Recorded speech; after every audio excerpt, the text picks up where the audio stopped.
হয় ডাল চালটা ভিজিয়ে রেখে দিয়েছি। তুমি কী করছো?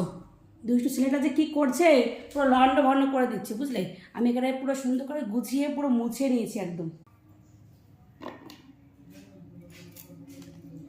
ফুলকপি কাটছি, সবজি কেটে কাটতে বসেছি।